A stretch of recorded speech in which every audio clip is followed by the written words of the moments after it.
world of cable news screaming and social media echo chambers, it's easy to lose the signal in the noise.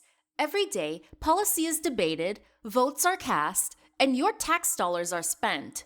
We cut through the headlines to bring you the critical context you need, focusing on what's really going on in news and politics. Welcome to the Analytical Iowan Podcast. This is your daily dose of fact-driven politics. Let's analyze today's news.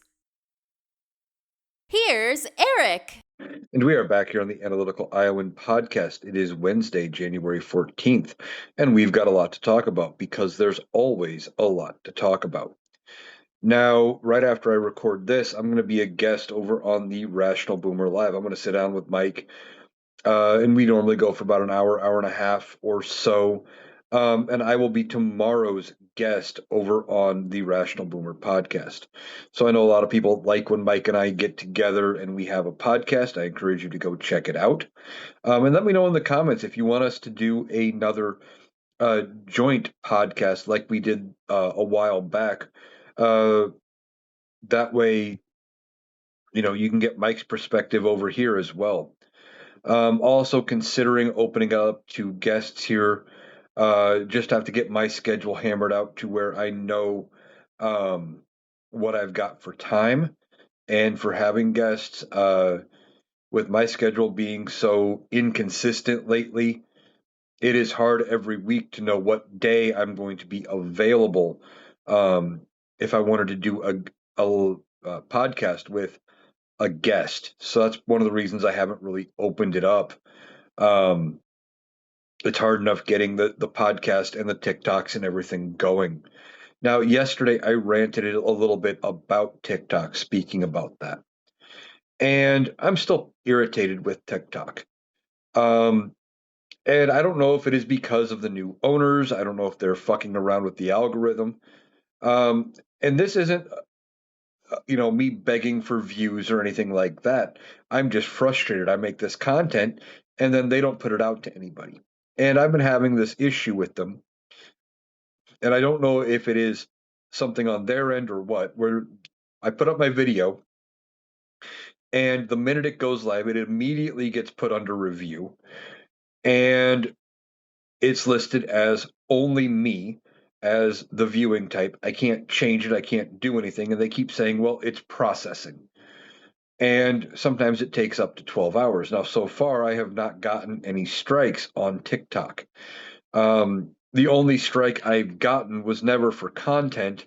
Not really. It was because of some thing that happened where the TikTok Studio app, which I use to produce all my TikToks, did not show that a particular one had been uploaded. So I uploaded it again. And because it had been a dual upload, they basically dinged me for having unoriginal content. Otherwise, I have never lost any sort of an appeal over my content. So I'm going to keep making what I make and go from there. And I'm going to get the views I get. It's just irritating that there's some bullshit going on in the background that just adds an extra hurdle. It's hard enough to get the content created, to find the news stories, figure out what's going on, and give you my take. Then have to fight around TikTok to get it out so you guys can actually see it. It's just frustrating because I know you guys enjoy hearing my breakdown of what's going on. Now, today, let's get into the news. There was a legislation signing in the Oval Office today. Now, what are they so focused on? What is the big thing that they are going to be focusing on? Is it a way to lower cost? Is it going to make things better? Is it going to do anything to help the everyday person? No. It was on milk. Yeah, milk. And this piece of legislation would allow schools to also offer 2% or whole milk options instead of the Obama era policy of low fat skim or 1%. And I don't know what their big takeaway is on it. It should be not that big of a deal. But they're acting like it's this huge thing. Although I shouldn't be surprised, this is coming from the same party who has been pushing for raw milk to be a thing. Now, I'll get back to raw milk in a minute. But going on to what happened here in this um, press event or this legislation signing in the Oval Office, a couple things happened. Now, I'm not overly concerned about the whole milk thing. Now, some people are pointing at there was apparently a photo as part of this that was released where Donald Trump is leaning over the Resolute desk and he's got a milk mustache. And they're trying to say it's a call out for white supremacy from like the 1930s or something. That it's a callback to that. And I don't entirely know if there is any link there. And maybe there is because with this administration, you can't rule it out. But the couple things I wanted to talk about was one, Donald Trump fell asleep again. Agriculture Secretary Brooke Rollins was speaking, and he dozed off. And he woke up in time to sign the legislation, but he's sleeping again in public. This is like the fifth or the sixth event where he has been signing pieces of legislation in the Oval Office or doing things in the Oval, and he has ended up falling asleep. It's just a sign of his age. He is 79 years old. He will be 80 this year, here in just a few months. And I guarantee you, he's not going to want to admit that he is an 80-year-old. Um, and the fact that he is falling asleep more and more, I keep talking about it, reminds me of my grandfather for the end of his life. Well, one of them anyway.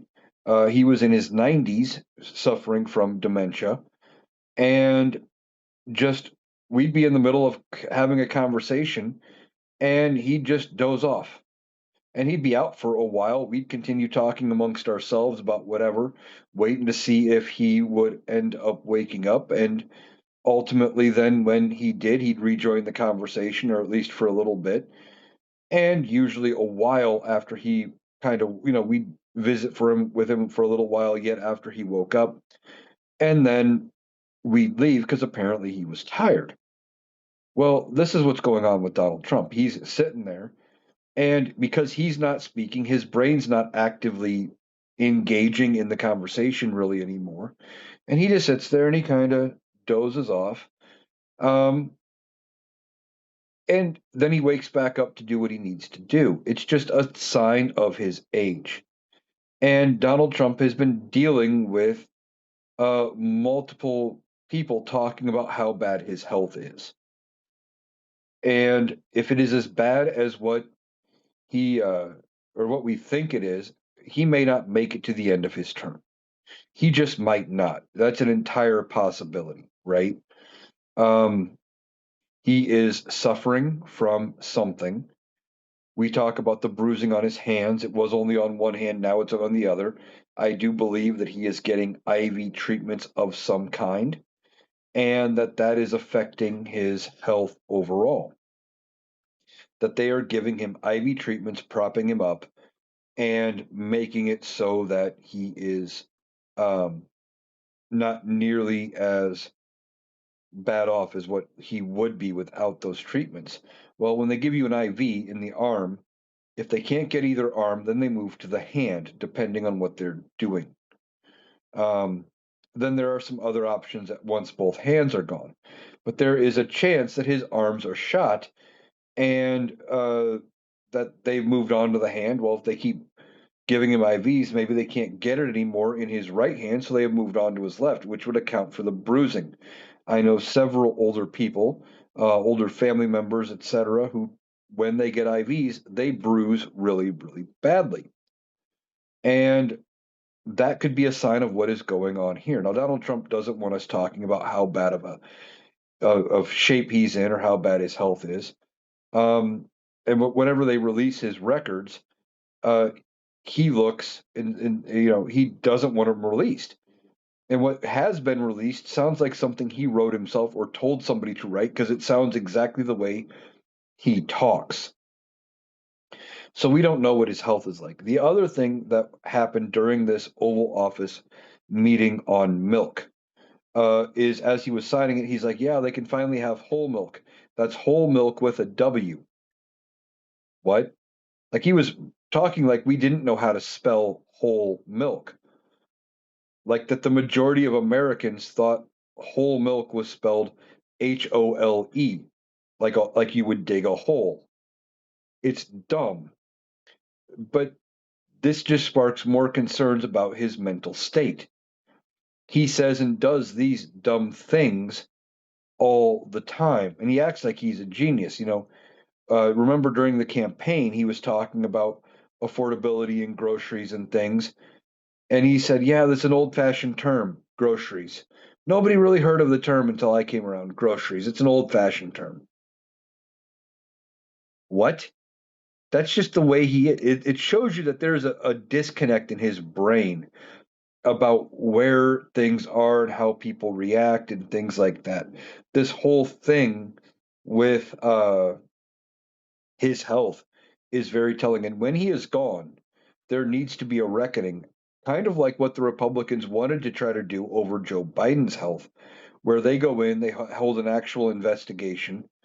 And I think Democrats would do this, and it would be a serious investigation, not the sham that Republicans tried to pull, and that they would be looking into um, everything related to Donald Trump's health, who knew it, who was taking advantage of him, and how all of this played out.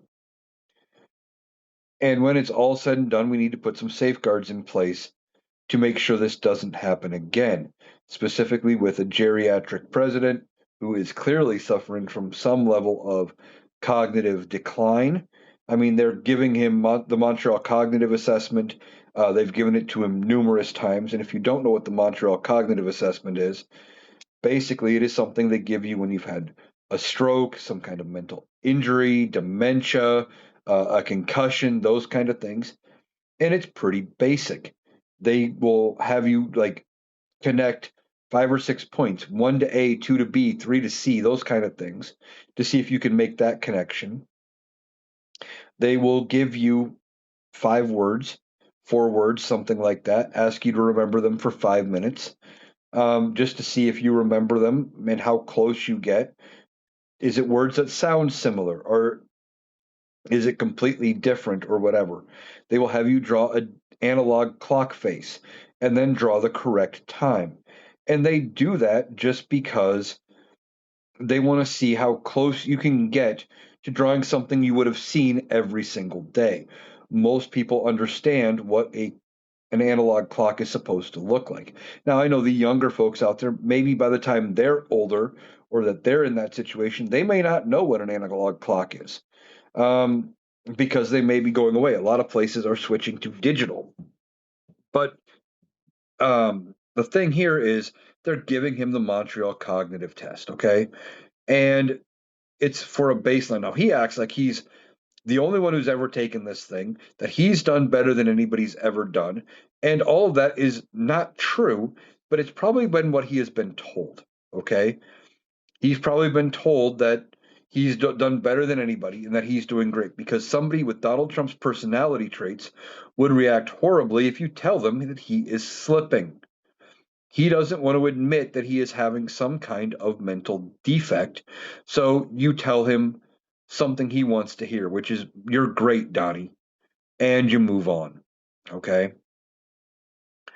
Donald Trump again showed exactly how bad his health is with this whole um, milk fiasco, talking about the proper spelling, falling asleep in public. It's going to continue to get worse for Donald Trump. And this is going to continue to get worse as the pressure continues to mount on him.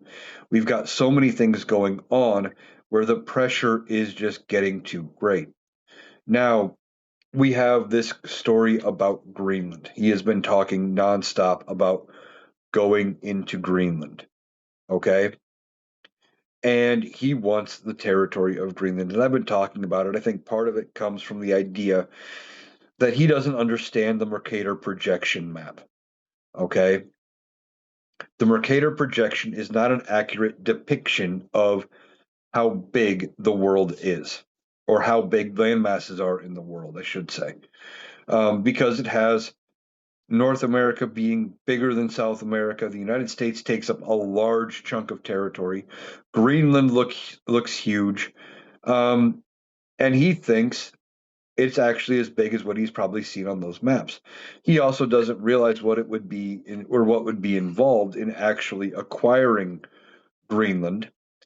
And as far as, what they would have to do, how long it would take to develop and all of those things. I think I was talking about it yesterday or the day before, that it could take up to 10 years to put in the infrastructure just to get the rare earth minerals that are in Greenland, that are one of the things Donald Trump wants to get. And that is only to be able to start the mining and the extraction process.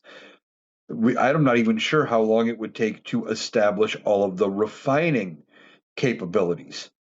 And there's only about 56 to 60,000 people on Greenland, but Donald Trump is acting like it is this huge strategic thing. Now, one of the things he says is we need to get it before Russia or China does.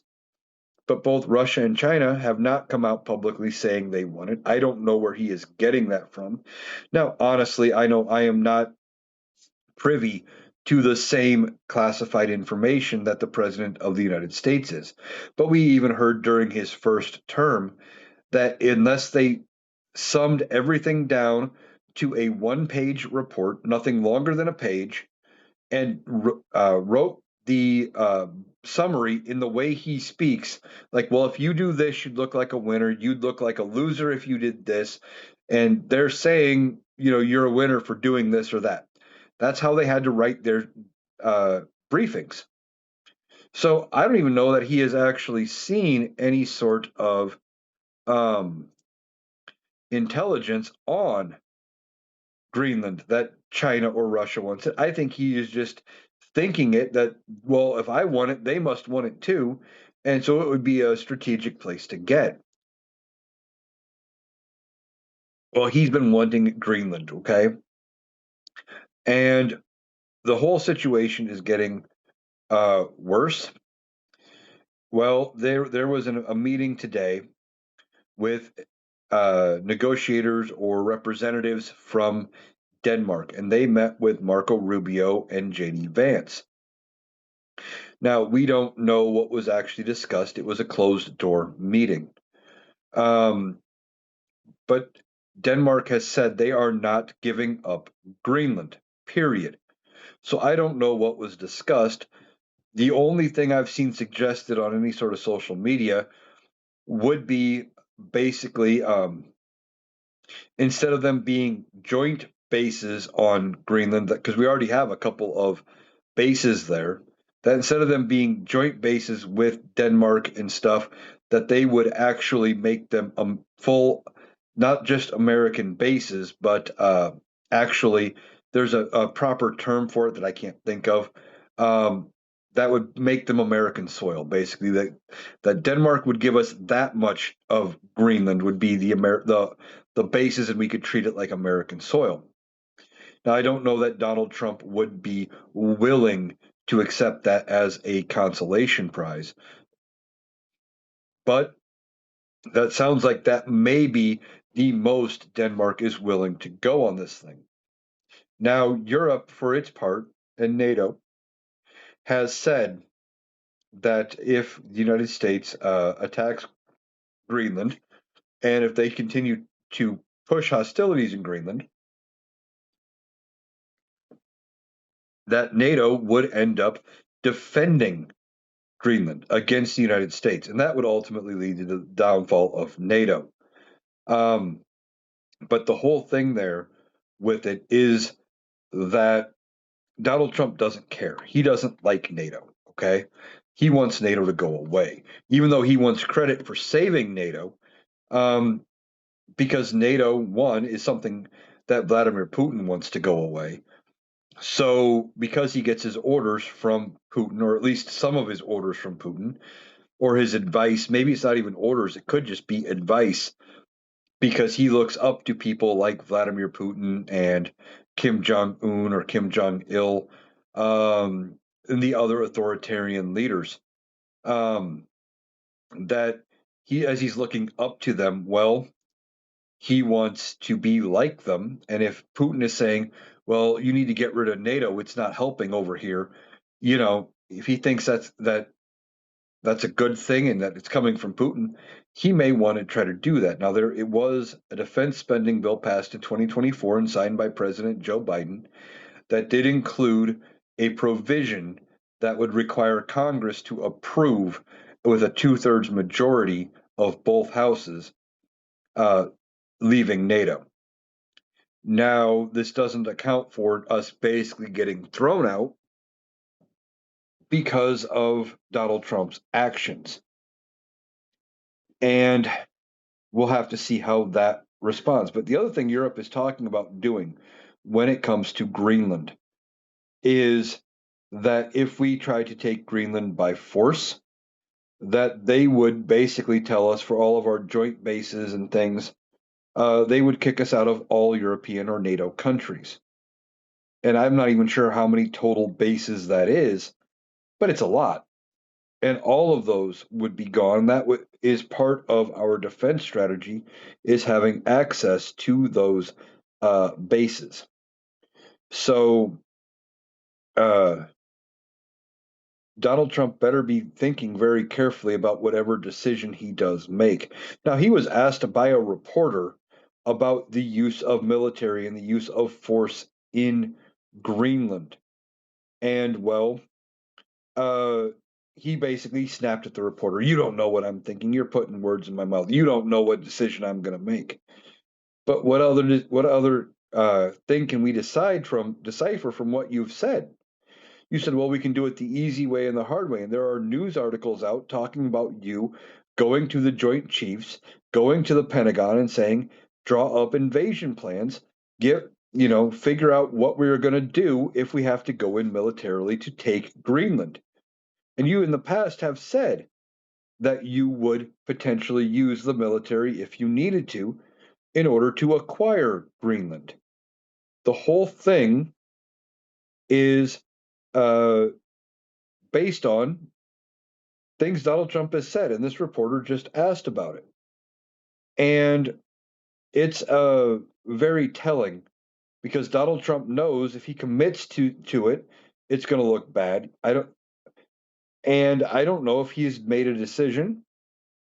I don't even know if he knows moment to moment what he's going to do. And maybe because his focus when he was asked was on something different, it took him by surprise. I don't know, but this is the reaction of a toddler, right? When you talk to a toddler or maybe a young child and you know what they're going to do next, well, you don't know that, or no, he's not in the right mind, and we know this. We know how bad off he is.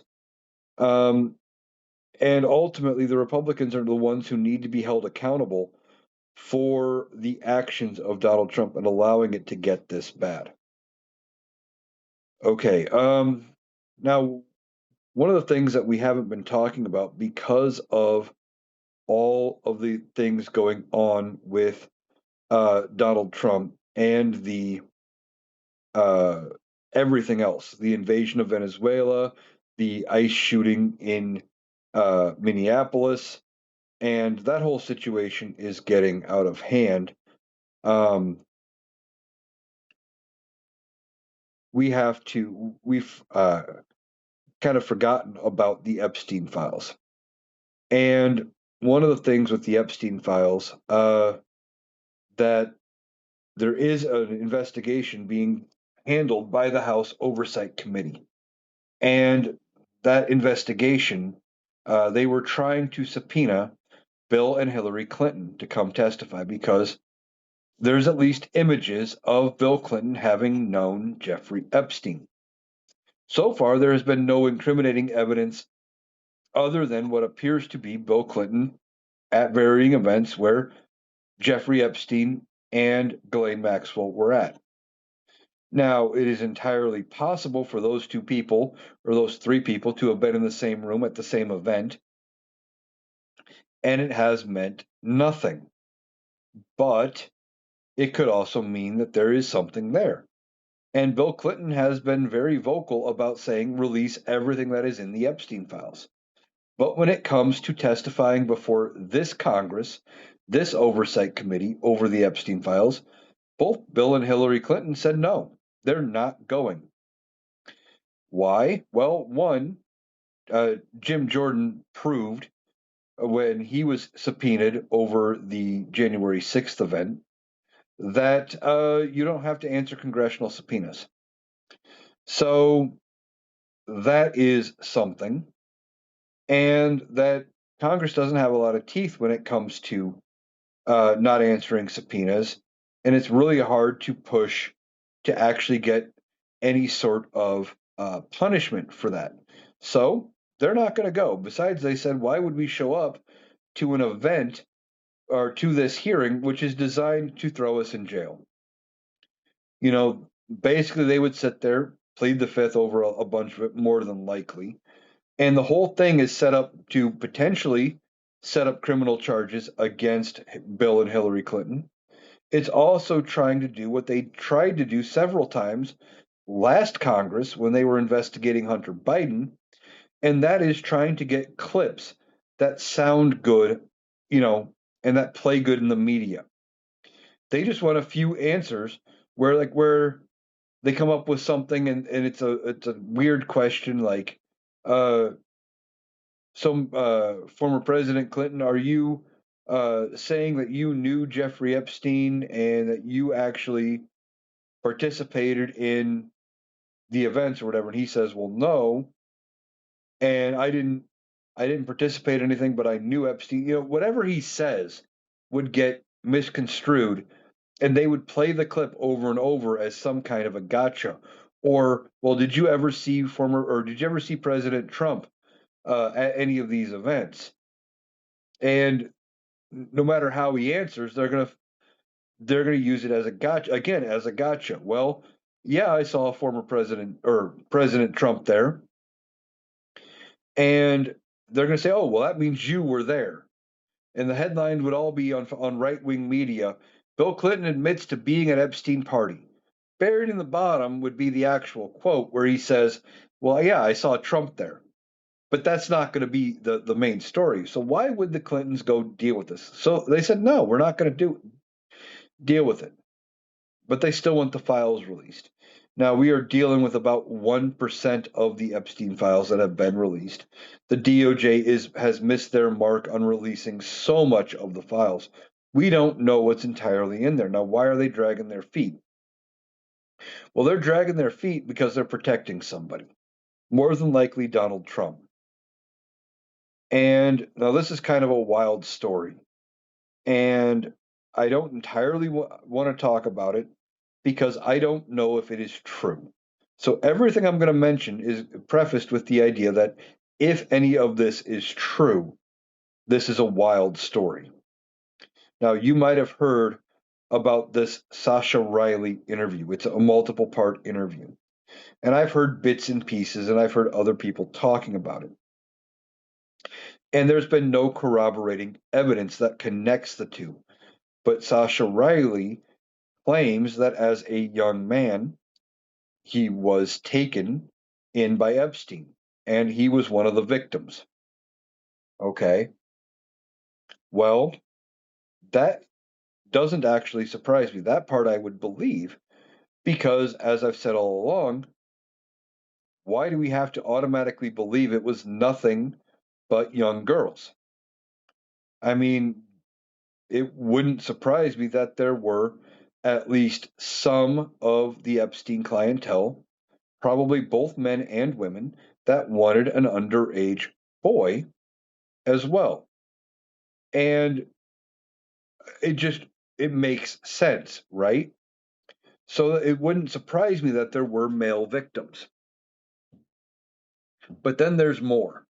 Now, Sasha Riley is saying that Epstein was not the ringleader. He wasn't the kingpin. He was a manager. Basically, he was the guy, he was the front man. And he was the one that was the face of all of it, but wasn't the one pulling the strings, that there was a real kingpin. Now, Sasha Riley is alleging that the kingpin behind it all was Donald Trump. And some of that makes a lot of sense because Donald Trump, we know, likes money. Okay. He likes the fact that there were billions of dollars floating around within Epstein's enterprise, and it wouldn't surprise me if Donald Trump found a way to get himself a taste.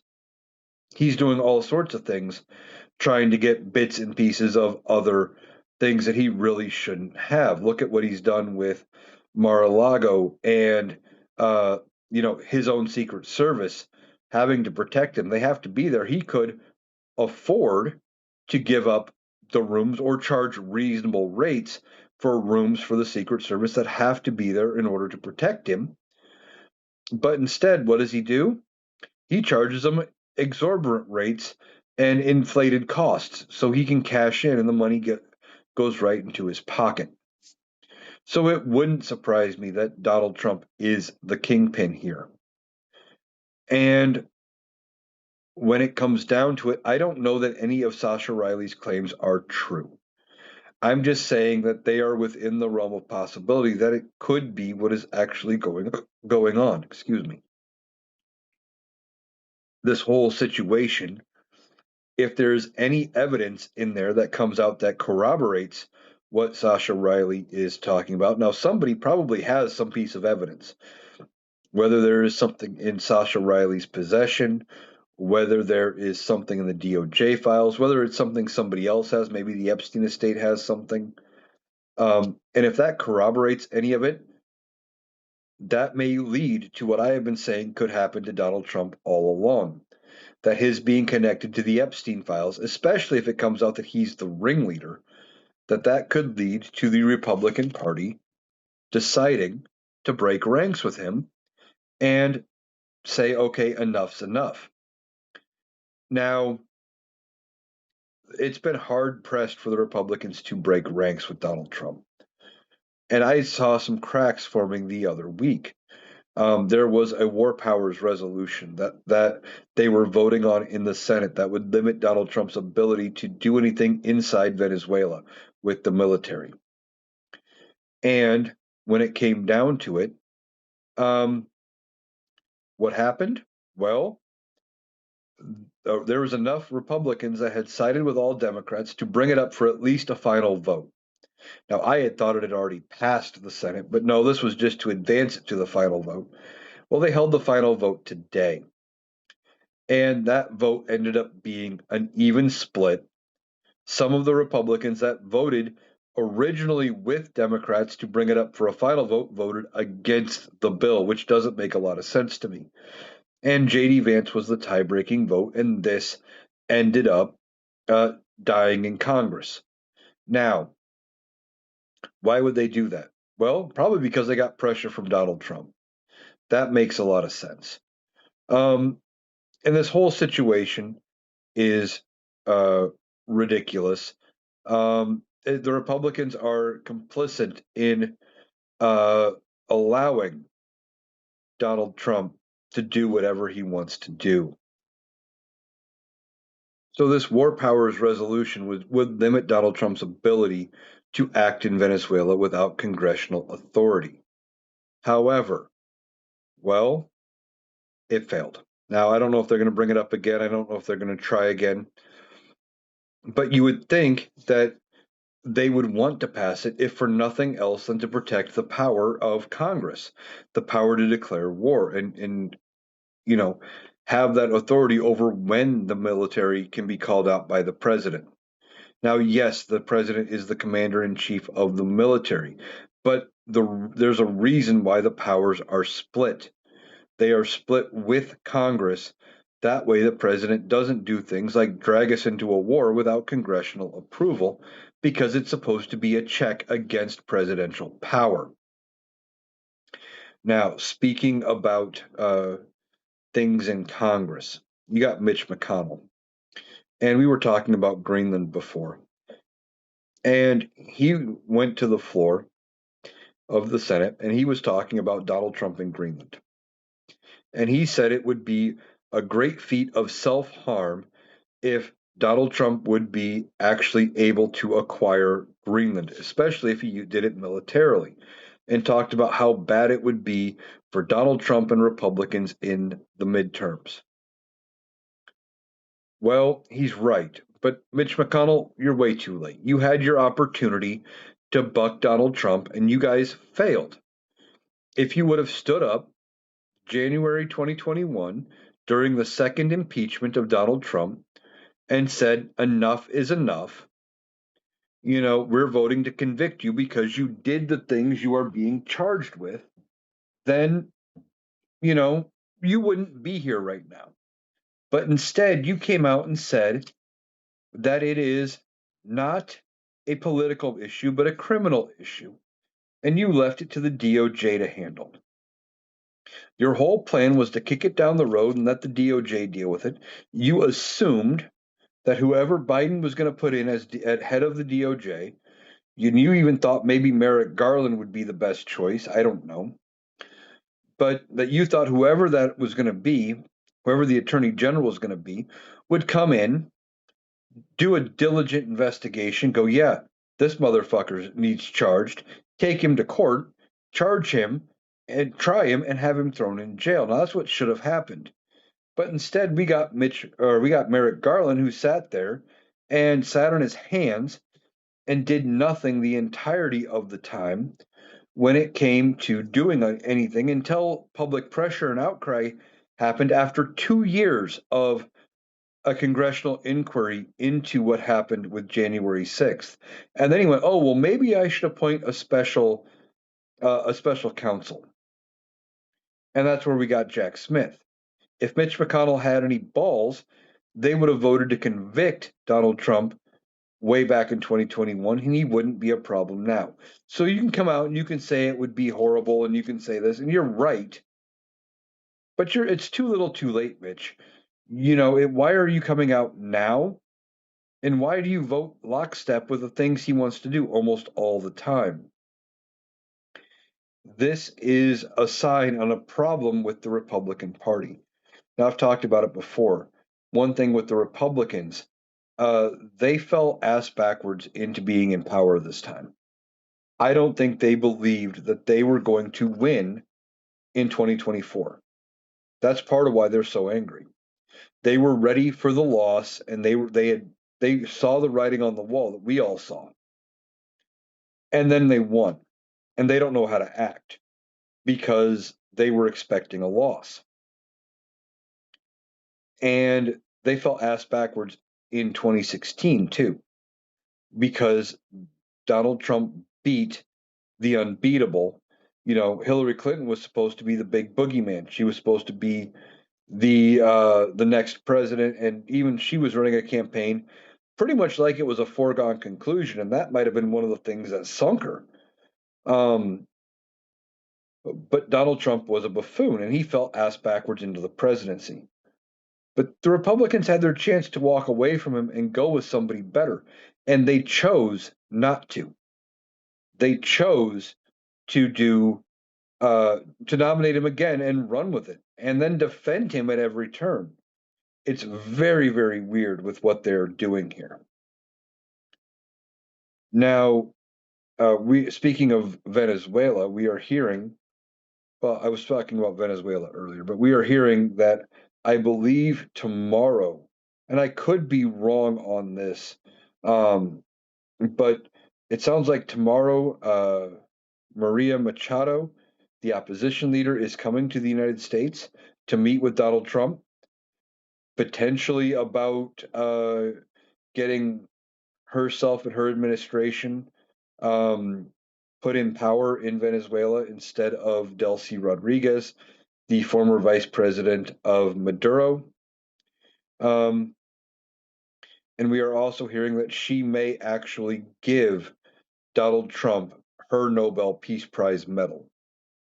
Now, officially, does it matter if he gets the Peace Prize this way? No, because it doesn't mean he can't say that he has a Peace Prize. The Nobel Committee has said that it can't be transferred like that, and that the decision stands for all time.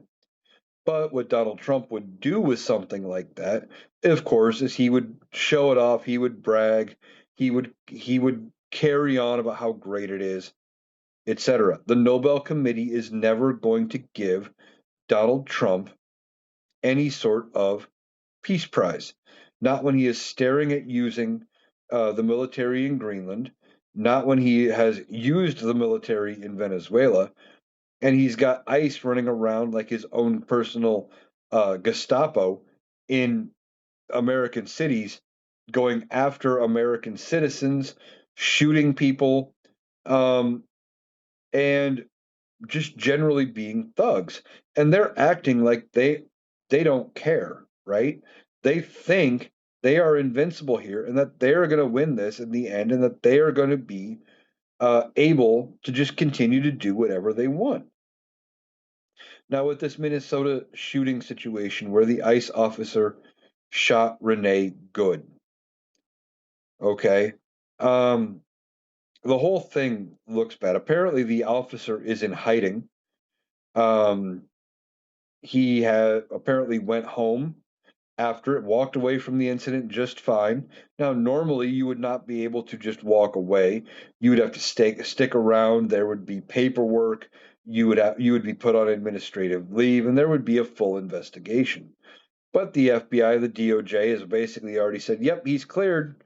We're not looking into it. It was a good shoot." To the point where they are now trying to come back and cover their tracks, saying that he got internal bleeding from being hit, but he never hit her car. It doesn't appear that he ever hit her car. Um, and in fact, he already had his weapon out for a chunk of that before she supposedly hit him. He wanted to shoot somebody, and she happened to be the victim that was right there. Now, we hear that he went home, supposedly packed up some stuff, according to neighbors, and he's now in hiding.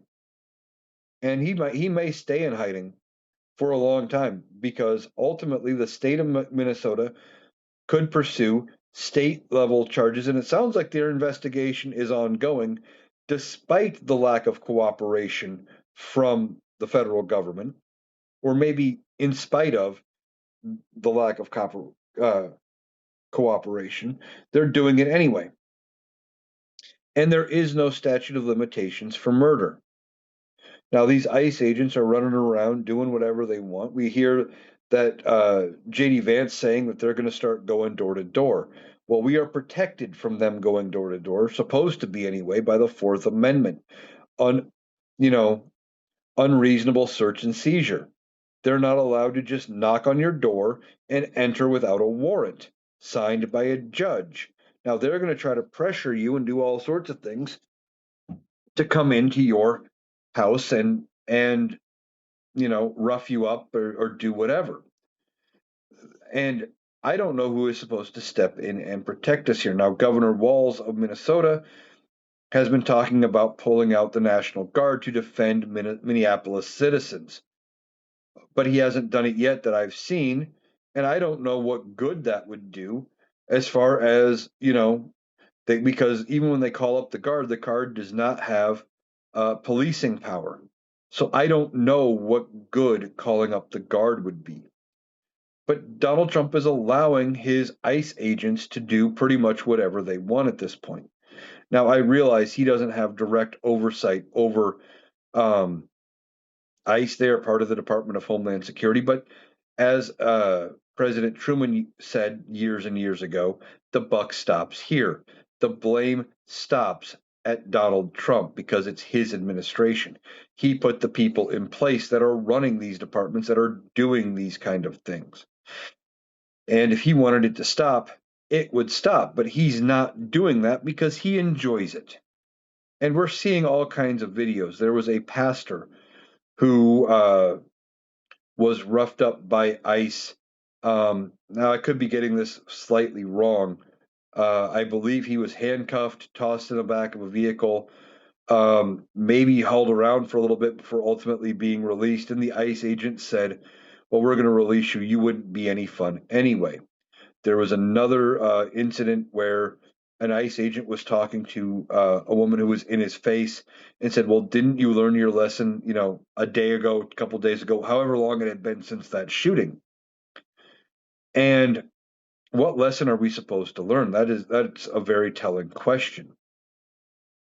They want us afraid of them. These are not normally trained ICE agents. These are the rejects. These are the people who couldn't make it in police departments. They couldn't make it in the army or any of the branches of the military.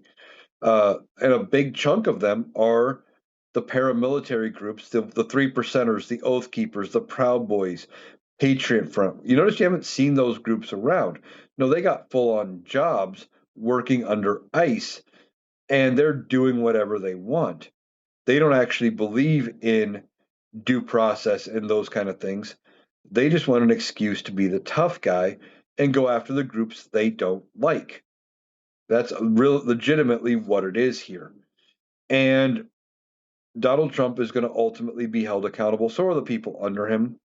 And a lot of these people are going to face some kind of criminal prosecution when this is all said and done. Now, uh, they may have to form a special type of court to handle these charges. And we do have specialty courts all around the country. We've got a couple of them that only deal in international issues. One of them is in New York. That is the one Maduro is charged in, and that is where that is being dealt with. There is another one dealing with international trade. That is the one that heard the case on the tariffs. There's all kinds of separate courts, and they could create specifically a MAGA tribunal court or something. I don't know what you would call it, but something like that. And they would set it up within one of the districts and figure out where it appeals to and all of that. And it would be separate from the rest of the courts, mostly. And they may even need a couple of these just to speed things up because there are going to be so many cases brought over this whole deal. Um, and it's going to be held there, or these people are going to be held to account at some point because there is going to be a removal of Donald Trump and this administration. Whether that comes on January 20th, 2029, when his term is up, whether that comes at the hands of a Big Mac, whether that comes because Congress said enough is enough and they decided to move on him and impeach and replace him, or whether JD Vance finally says, look, this guy's fucking gone. He's battling dementia. We can't keep propping him up. And the meds aren't working anymore. And they use the 25th Amendment. Any of those things could happen. But there's going to come a time when Donald Trump is gone. And the investigations will start the next time there's a Democrat in office. Now, if JD Vance were to become president ahead, is he worse than Donald Trump? Yes and no. Is he smarter than Donald Trump? Yes. I believe he was educated at Yale. So he is rather educated. Is he as articulate as Donald Trump? Kind of. Does he have the MAGA base under his thumb? No. And that is the big thing that is hurting JD Vance right now. He is not liked by MAGA. So if he were to become president, he does not have the stranglehold over the Republican Party. And specifically, that's one of the things that would be affecting how Congress interacts with him, because right now Donald Trump can still turn his MAGA movement against members of his own party and potentially, uh, cost them primaries and or maybe even cost them seats, etc. And they don't want to deal with what happens when that MAGA movement gets turned on them. Some of them opting instead to resign and not stay in Congress. Look at Marjorie Taylor Greene as a prime example, somebody who has uh, retired because she doesn't want to deal with the threats, etc., anymore because it has gotten that bad and that out of hand. Okay, I mentioned earlier we were talking about this milk thing, and I said I'd get back to the raw milk, and I kind of got off track there. But yes, there are places, and Iowa is one of them, where they are allowing you to go to a dairy farm basically and buy cow fresh raw milk, non pasteurized. That's extremely unhealthy. Extremely. And, you know, one of the things I've seen some creators talking about raw milk in the past, and they were talking about it, and these were right-leaning creators, and they were effectively discussing pasteurization without even realizing it. They were talking about, well, you just boil it and you boil out all of the harmful things out of it, and there you go. It's just as good and it doesn't need to be pasteurized. The thing is, they don't know what pasteurization is. Pasteurization is just bringing it up to a certain temperature and killing off all the bacteria in it to making it safe to drink for people. They genuinely believe, because it is a big word and they don't know what it means, that it involves some kind of radiation or some kind of additives or something like that that would be unsafe. This is coming from the same group of people who find reasons to deny vaccines and things like that. They are not the most intelligent, and they ignore anything that disagrees with their viewpoint. And they look for things like um, differing studies, or they may find 20 results that all say the same thing, like on raw milk. They may find 20 articles that all say drinking raw milk is dangerous, and they'll find one that says, oh, it's the best thing ever, you should do it all the time. And that's the one they're going to go to. That's the one they're going to trust because it fits their story. Or if the article comes from somebody they personally know or trust, that they got it shared with them, they're going to go with it and talk about, and trust it. I've seen it happen before with other things where, um, if the right person told me, well, I heard it from so and so, and they would never steer me wrong. It just because that person told you something doesn't automatically make it true. I mean, just even me, I'm sitting here telling you my take on the story doesn't necessarily mean that I'm 100% accurate. But I'm giving you a lot more facts than some places, and you can look me up and you can fact check and verify me. Now, that being said, with some of the magas that come in the thing, and they say some of the dumb shit like, well, yeah, Trump is great for America and he's doing all this, when they don't come back with facts, or they're just wrong about how they understand how things work, that's entirely different. The magas, they don't get it, right? And they're never going to get it. They were mostly the D students that just coasted by, and now suddenly they're the smartest ones in their friend group, and everybody is around them is in that same boat, and they all think the same way. It's pretty ridiculous. Now, that's going to do it for the Analytical Iowan podcast for today. I'm going to wrap things up here. I'm going to get this started on the upload process. And then I got to sit down and record with Mike, the Rational Boomer. Like I said in the intro, I'm going to be a guest over there tomorrow. I encourage you to go check it out. It's always a great show. So I want to thank you for taking the time to join me. I hope you have a great day, and I will be back tomorrow.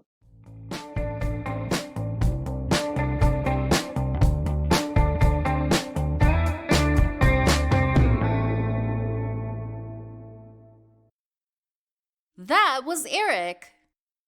That does it for our analysis today. If you appreciated us cutting through the noise to get to the critical context, please make sure you're subscribed to the Analytical Iowan podcast on Spotify and YouTube. We'll be back tomorrow. Thanks for listening.